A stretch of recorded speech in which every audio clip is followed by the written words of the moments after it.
Students, आज हम लोग पढ़ेंगे प्लांट न्यूट्रिशन के बारे में। तो प्लांट को भी न्यूट्रिशन चाहिए, मतलब उसको भी खाना पानी चाहिए ना, कुछ इसेंशियल एलिमेंट्स है वो चाहिए। जैसे हमें चाहिए होता है कि बैलेंस डाइट में हमको प्रॉपर न्यूट्रिशन मिले ताकि हमारे बॉडी हेल्दी रहे, फिट रहे। तो प्लांट्स को भी चाहिए होता है। ठीक है, तो हम लोग प्लांट न्यूट्रिशन पे आज पढ़ेंगे।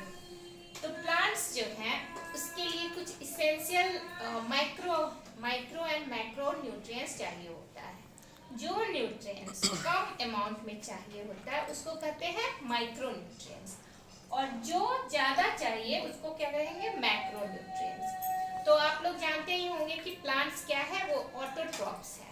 ऑटोट्रॉप्स मतलब वो अपना खाना खुद बना सकता है, और जो ऑर्गेनिज्म अपना खाना स्वयं बनाते हैं उनको क्या कहते हैं, ऑटोट्रॉप्स। तो इनका जो है ये प्लांट्स में जो लीफ आप देखते हैं ग्रीन कलर का, उसमें फोटोसिंथेटिक पिगमेंट्स होते हैं जिसको बोलते हैं क्लोरोफिल। तो इस क्लोरोफिल की वजह से, उसके हेल्प से क्या करता है, प्लांट अपना कार्बोहाइड्रेट वगैरह खुद सिंथेसाइज करता है। तो उसको सिंथेसाइज करने के लिए क्या चाहिए कि लाइट चाहिए, सूर्य की रोशनी चाहिए, सनलाइट। उसके बाद चाहिए उसको पानी चाहिए, वाटर, जो कि वो ले लेता है जमीन के नीचे। उसके रूट सिस्टम जो एक्सटेंड किए होते हैं, तो रूट्स की वजह से और उसके हेल्प से वो क्या करता है, पानी लेता है। और कुछ प्लांट्स जो हम लोग पॉट में लगाते हैं तो उसको तो हम पानी देते ही हैं। तो ठीक है, तो फिर उसके अलावा भी कुछ न्यूट्रिएंट्स चाहिए। ठीक है, इसेंशियल न्यूट्रिएंट्स बोलते हैं। इसेंशियल इसलिए है क्योंकि उसके बिना प्लांट का प्रॉपर ग्रोथ नहीं हो सकता। तो किस एलिमेंट्स को हम डालेंगे इसेंशियल एलिमेंट्स के ग्रुप में? तो दो तरह से हमने किया है इसको कैटेगराइज।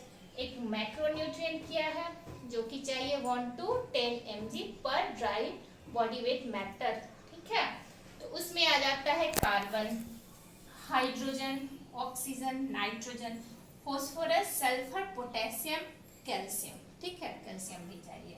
तो ये सब है मैक्रो न्यूट्रिएंट्स, ये ज़्यादा क्वांटिटी में चाहिए होता है प्लांट्स को। ठीक है, तो बहुत सारे रोल है, क्या क्या रोल है हाइड्रोजन का, ऑक्सीजन का, नाइट्रोजन का, फॉस्फोरस का, ये भी है। जैसे कि नाइट्रोजन का रोल तो हम जानते हैं कि नाइट्रोजन क्या करता है, प्रोटीन और अमीनो एसिड जो होता है, अमीनो एसिड से मिलकर प्रोटीन बनते हैं।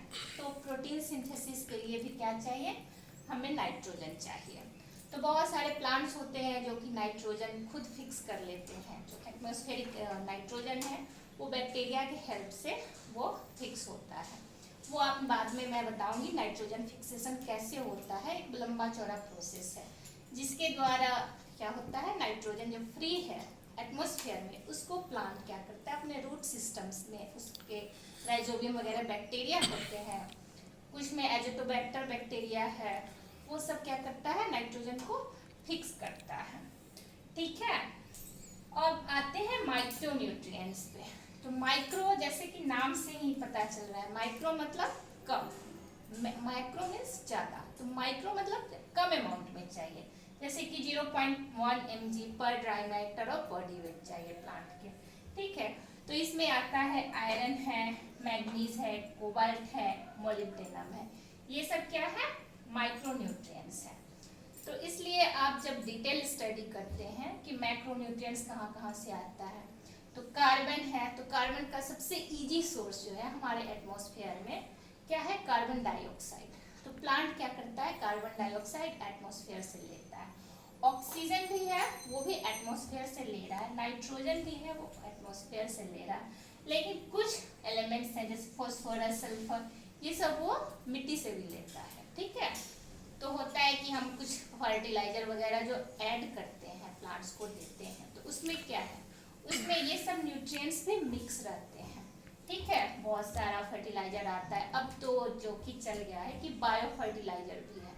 बायो फर्टिलाइजर क्या होता है, कुछ माइक्रोब ऑर्गेनिज्म जो होते हैं जैसे कि बैक्टीरिया वगैरह भी है, ठीक है, कुछ एल्गी होते हैं, ये क्या करते हैं, इनको फर्टिलाइजर के रूप में यूज किया जाता है, तो वो बायो फर्टिलाइजर हो गया। ठीक है, तो जैसे कि राइजोबियम है, सबसे कॉमन राइजोबियम बैक्टीरिया है, इसका कल्चर किया जाता है, उसके बाद इसका जो बनाते हैं फर्टिलाइजर उसको हम सप्लाई करते हैं। ठीक है, तो बायो फर्टिलाइजर हमारा बहुत ही चीप और बहुत अच्छा सोर्स है, ठीक है। और केमिकल फर्टिलाइजर्स का तो कुछ होता है, साइड इफेक्ट भी होते हैं हमारे बहुत सारे। वो क्या करते हैं, नदियों में मिल जाते हैं बह बह के। जब रेन वाटर गिरता है, बारिश होती है, तो हम जो खेत में डाले हैं तो कुछ कुछ बह बह के क्या जाते हैं नियर बाई जो वाटर सोर्सेज हैं, जैसे कि कुछ रिवर्स में पहुंच गए, कुछ पॉन्ड्स में पहुंच गए, तो फिर वहाँ भी वो क्या करते हैं, हार्म करते हैं, ठीक है। उसके बाद हमें क्या चाहिए कि हम उसका एक प्रॉपर बैलेंस बनाए इकोसिस्टम में, ताकि हमारा जो है ना प्लांट का ग्रोथ भी हो, और ये हो जो अनवांटेड हैवी मैटर्स जाके हमारे वाटर सोर्स और क्या है मिट्टी को भी पोल्यूट नहीं करे, ताकि हमारा जो एनवायरनमेंट है उसका जो बैलेंस है, इकोलॉजिकल बैलेंस, वो मेंटेन होना चाहिए। क्योंकि अगर ये बिगड़ा तो सर्वाइवल ऑफ द ह्यूमन आगे चल के बहुत दिक्कत होगा। अभी तो आप लोग देख ही रहे थे कि कोरोना टाइम में क्या हो रहा है। ऑक्सीजन चाहिए हमें, इसके लिए ऑक्सीजन प्लांट्स लगाए जाते हैं। तो उसका तो हम अल्टरनेट सोर्स क्या करेंगे, पहले तो आप खूब सारे ग्रीन प्लांट्स है उसको कम काटिए, या फिर जो जितना जरूरी है उतना आप काटिए, उसकी जगह पे नए प्लांट्स लगाइए। डिफॉरेस्टेशन के साथ साथ एफॉरेस्टेशन भी होना चाहिए। एफॉरेस्टेशन वो होता है जिसके द्वारा हम बहुत सारे प्लांट्स नए लगा रहे हैं, वो एफॉरेस्टेशन होगा। लेकिन जब कट कर रहे हैं तो हम तो क्या कर रहे हैं, डैमेज कर रहे हैं, अपने इको सिस्टम को भी डैमेज कर रहे हैं। ऐसा है कि पुराने प्लांट्स को आप काटिए, जरूरत होता है फर्नीचर वगैरह, लेकिन आप नए प्लांट्स को लगाइए, नहीं तो ये ग्लोबल वार्मिंग जो है वो तो बढ़ते जाएगा। और एक समय चल के कुछ कुछ जो नियर बाय हैं समुद्र के सिटीज़ हैं, तो वो तो मतलब बताया जा रहा है कि मुंबई जो है वो भी maybe in future sea level rise कर रहा है, तो वो डूब जाए, पानी में चला जाए।